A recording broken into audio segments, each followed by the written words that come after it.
Black Americans have been vital in the fight for civil rights, and not just when it comes to race.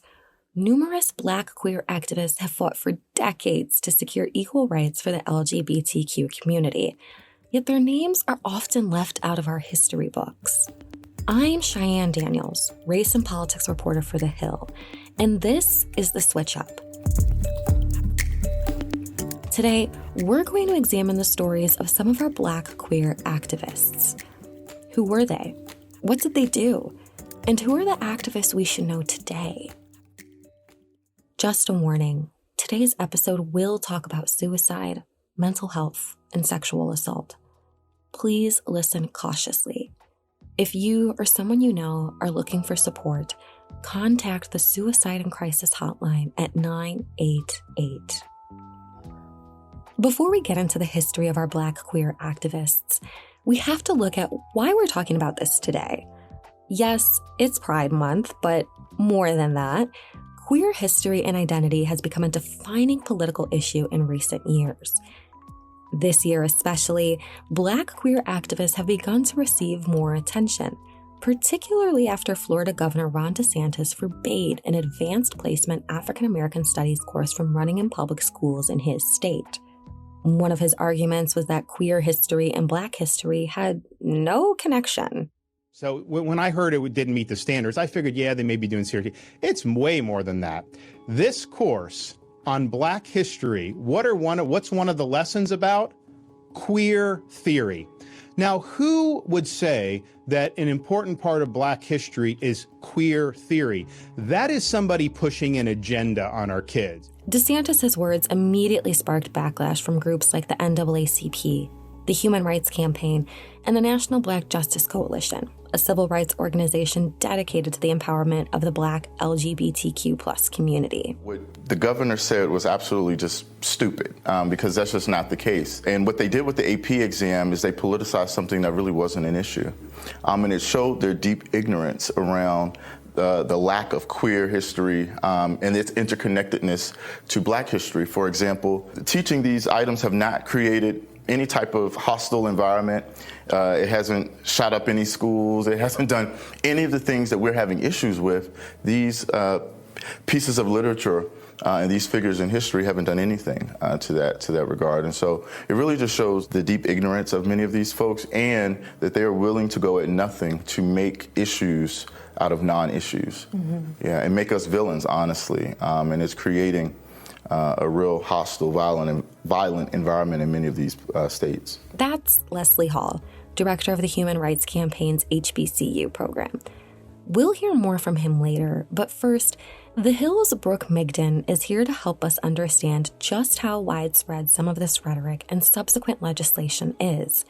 Brooke covers LGBTQ identities and politics at The Hill, and she's been following the spread of anti-LGBTQ legislation for quite some time.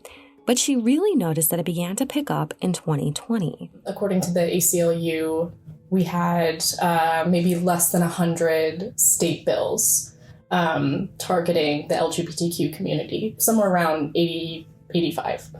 Then in 2021, we saw that number double. Then in 2022, we saw that number double, so now we're up to around 315 bills, according to the Human Rights Campaign. And now, in 2023, we're up to 474 anti-LGBTQ bills, according to the ACLU. Other groups have it much higher. They look at some different metrics when it comes to anti-LGBTQ legislation. So the Human Rights Campaign, for example, is tracking over 520 anti-LGBTQ bills right now, and the Movement Advancement Project is tracking around 650. 2023 is definitely the worst we've seen it so far in terms of like the actual volume, but it is following a similar trend to what we've seen in the past when it comes to these laws actually getting passed. For example, last year we saw fewer than 10% of the bills introduced get passed into law. This year, it's very likely that there will be more passed into law in the coming months, but state legislative sessions, for the most part, are starting to wrap up.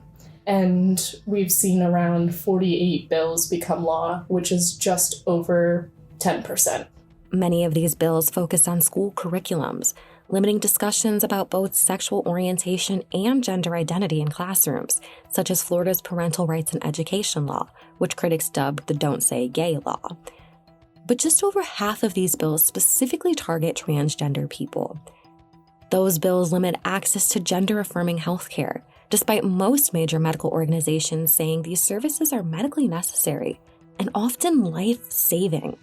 There's also bills that ban transgender athletes from participating in school sports or using bathrooms that align with their gender identity. While there's no one politician necessarily leading this charge, it is a conservative movement, with organizations like the Alliance Defending Freedom, the Heritage Foundation, Focus on the Family, and Family Policy Alliance at the helm. Those groups are pushing anti-LGBTQ legislation, which is another reason why we see such similar bills being introduced in rapid succession across different states. This really is not an organic process. These are, for the most part, copycat bills. They're not exactly, some language has been changed from state to state to make it more state specific, but the foundation of those bills, the foundation of that legislation, was not born inside the state legislature. It was created by conservative groups and then pushed upon the state legislature. We've seen anti-LGBTQ legislation introduced in more than 40 states this year. It's rampant, it's everywhere, even in blue states. Obviously in blue states, that legislation has a lower chance of becoming law. But we know that even the very introduction of these bills can have a severe and negative impact on the mental health of LGBTQ youth, particularly transgender non-binary youth. Leslie Hall from HRC points out that many of the laws limiting these discussions in classrooms are obsolete. Most teachers weren't having these conversations with their students, and that's even if they were instructing materials by those who we consider LGBTQ today. One of the ironies of these states passing these laws prohibiting these conversations is the fact that they weren't having these conversations to begin with, and so it's like the moment some association tries to, open the eyes of students with here's a book list if you want to, go a step further in your learning, that's when we get all these laws. Folks don't know about the real contributions of individuals that may have carried an identity of LGBTQ. It's interesting because they didn't have that language back then. So they didn't know if they were LGBTQ or not. They just knew they were different. And so when we think about, let's just say you brought up Lorraine Hansberry and James Baldwin, who developed a really special friendship over the years. What if we would have not had a James Baldwin or Lorraine Hansberry back then? And so, when we think about all the literary contributions of James Baldwin, all of that is sucked out of a place like Florida, and you won't even be able to critique it. And, James Baldwin was really big around the right to critique, not just, to support things all willy-nilly. And so what these laws are doing, it is preventing our students from being able to be critical of things. And this is not just like everybody, I'm not saying everybody needs to like everything James Baldwin says, but when you don't allow folks to read it, you remove that opportunity for a real opportunity for discussion. But at the same time, there may be some unintended consequences arising from these laws. One, they think they're doing something by, saying, oh, you can't read these books. Students, I don't know if they know this or not, but I learned this just the other day when I told a student that I would, provide them a book stipend for the bookstore. They was like, we don't even go to the bookstore to get our books anymore. It's all digital. And so that's one of the things that just went over their heads is what students aren't even getting these books from traditional, areas or ways. The other thing is it's going to backfire in a sense that higher ed is going to dry up in these states. Students, it is proven, HRC has the data, that this is the most equality-minded generation ever. Students 18 and below, they don't care about these issues that these politicians are making issues for us. So Florida, places like Florida, will start losing students. They're going to start losing qualified faculty members in these institutions. It's going to be hard to fundraise. Companies are not going to want to be associated with these institutions, and so certainly it is going to backfire. It actually already has, in a sense. So it's backfired in the sense that when they tell us that they want to ban it, that makes folks want to go see what exactly are they trying to keep out of the hands of folks. The other thing is electorally, I just don't see long term how this is a winnable electoral strategy. I just don't, especially when you look at the amount of folks that will be able to be eligible to vote in 2024. They are alienating a whole swath of the electoral population. And so I definitely think it's going to backfire. It's already has. Students have already executed walkouts in many of these states. And I think it is soon to come the deleterious impact of these laws on what do they call it? Unintended consequences of these laws. So far, this battle over LGBTQ plus identities and rights has been predominantly state-led, but that hasn't stopped some on the federal level from joining the fight. The Republican-controlled House passed a transgender athlete ban this year. But since Democrats control the Senate, and the White House has already threatened to veto the measure if it does come to President Biden's desk, there's really no chance it would become law. Yet. Meanwhile, the Biden administration has taken some steps to protect LGBTQ Americans this year. The administration introduced a new Title IX proposal that would explicitly include transgender people and create specific guidelines for the inclusion of transgender athletes in sports. It's important to note that the side that's pushing most anti-LGBTQ legislation is pretty adamant that that's a mischaracterization. You'll hear them talk about things like parental rights, religious freedoms, religious exemptions to skirt around the characterization of anti-LGBTQ. So in legislative debates on the state level, we hear mostly Republican lawmakers arguing that, bathroom bills are necessary to protect young female students from being assaulted. Even though there's really no evidence of that really happening anywhere. We see in arguments around transgender athlete bans, people talking about preserving the integrity of women in sports, preserving the fairness of women's sports. So they don't characterize these bills as anti-LGBTQ. They don't characterize the effort more broadly as anti-LGBTQ. They just characterize it as protecting mostly children. On the other side are people arguing that while you may not be explicitly saying that these bills are anti-LGBTQ, here's how they will disproportionately affect the LGBTQ community. So, for example, with Florida's Don't Say Gay law, the bill itself doesn't say the word gay. That's an argument that proponents of the measure have frequently cited. We do know that because the measure prevents educators from talking about sexual orientation and gender identity in school, that disproportionately affects LGBTQ students or students with LGBTQ families. So while they argue that it isn't anti-LGBTQ legislation, the effect on the LGBTQ community is clear. The effect Brooke is talking about is the fact that a staggering 25% of Black transgender and non-binary youth attempted suicide last year. That number is double the rate of their Black LGBTQ cisgender peers.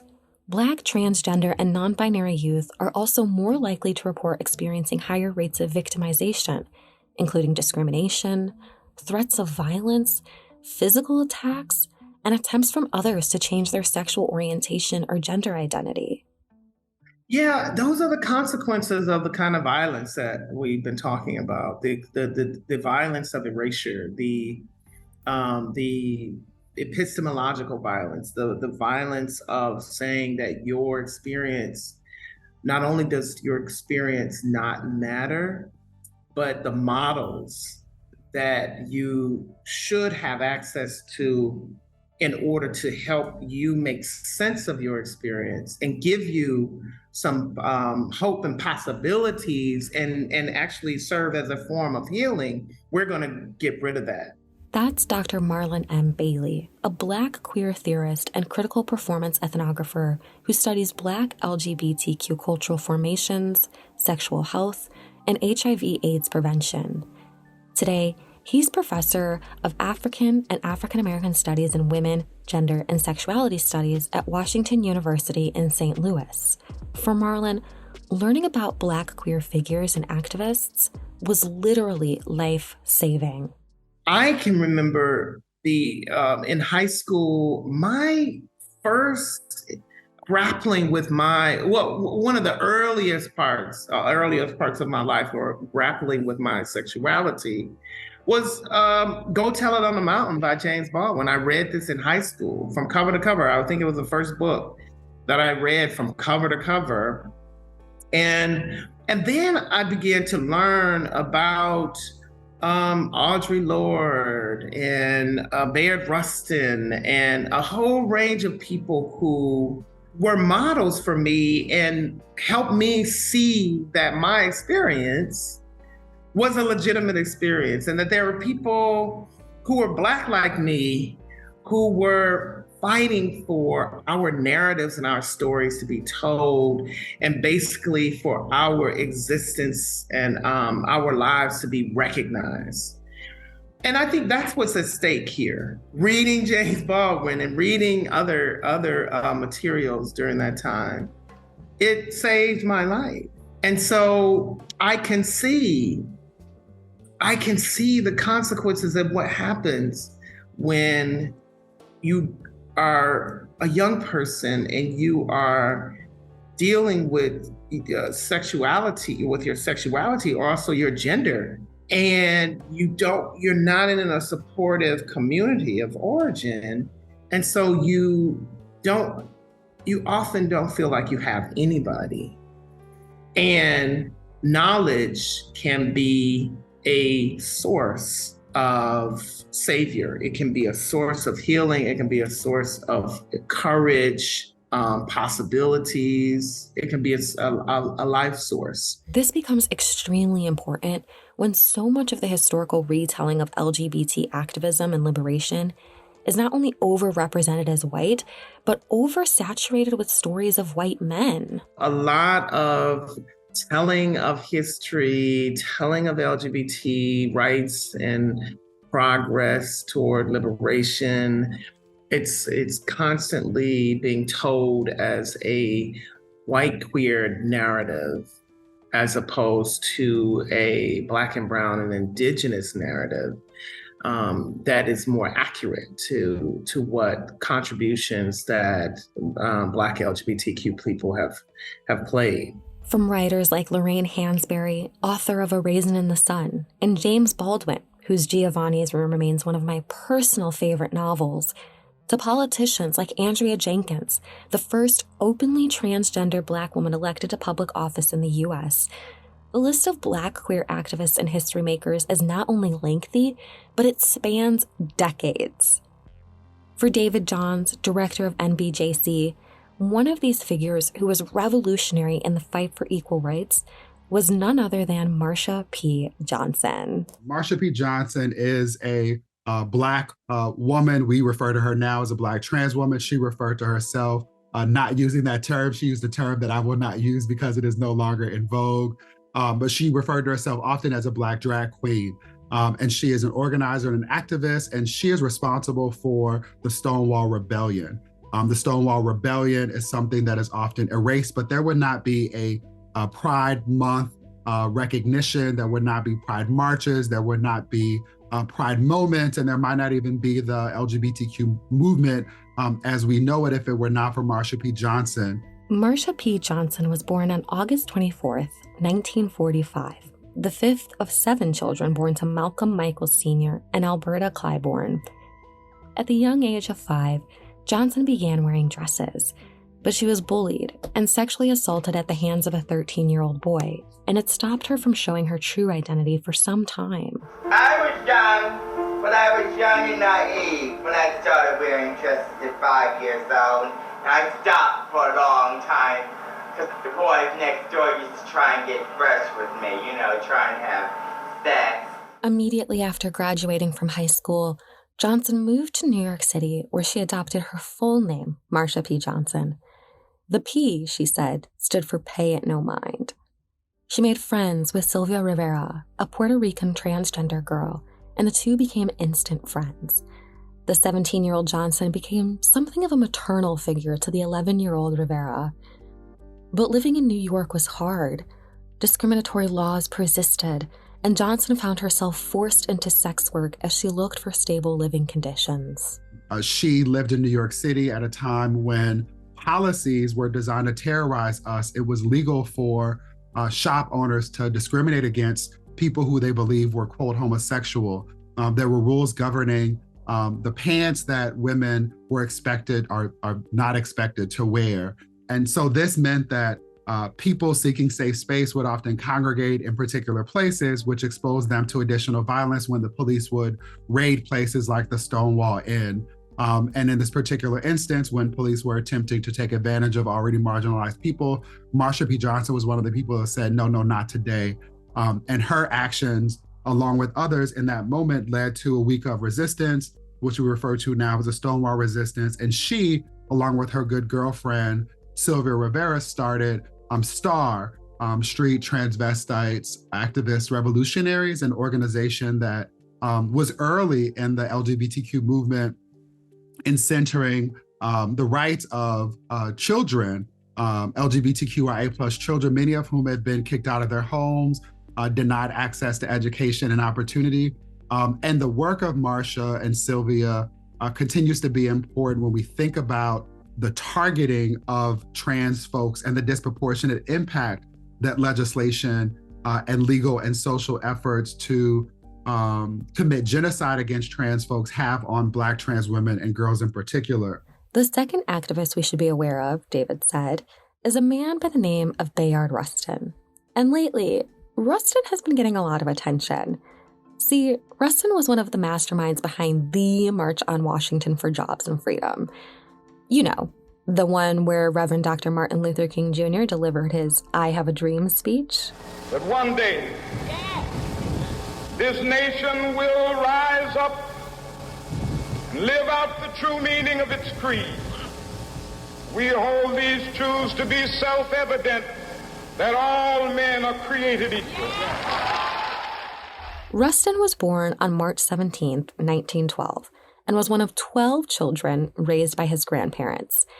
It was his grandmother, Julia Rustin, who instilled the movement of nonviolence into him at a young age. His grandmother was a member of the NAACP, and her involvement in the organization often saw leaders like W.E.B. Du Bois and Mary McLeod Bethune visit their home.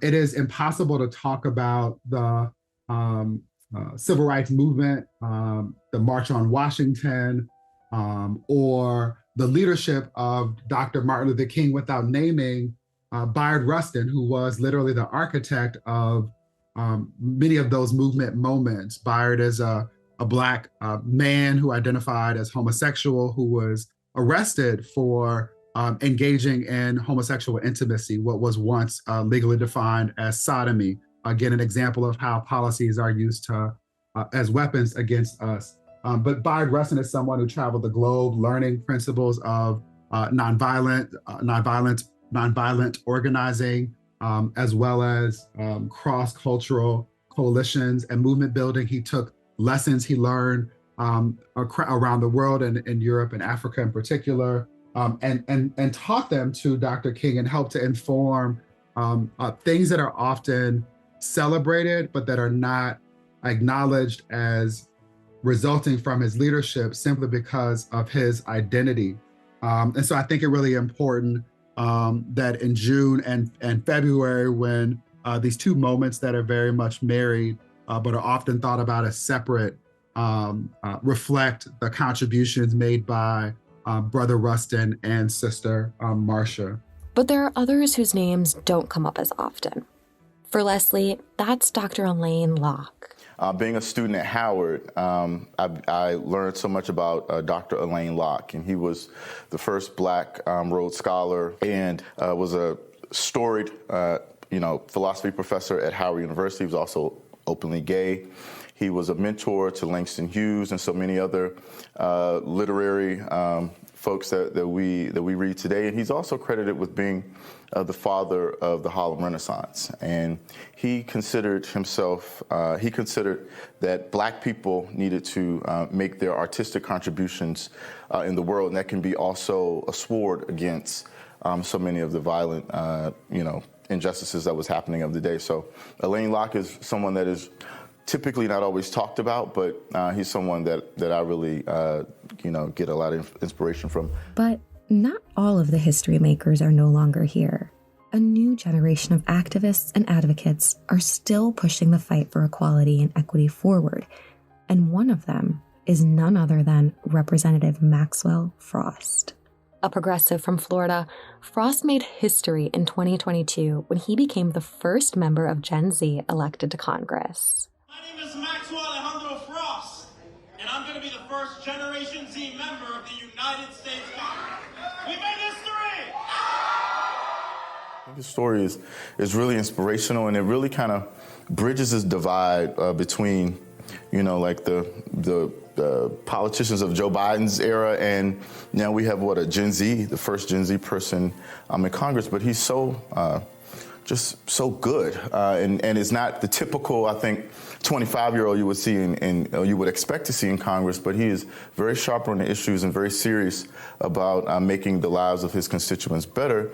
And it's just that much, better that he's a member of the LGBTQ community. And while there's so many, many, many more names, Marlon also wanted to take time to honor those who often go unnamed as well, particularly in the fight for HIV and AIDS prevention.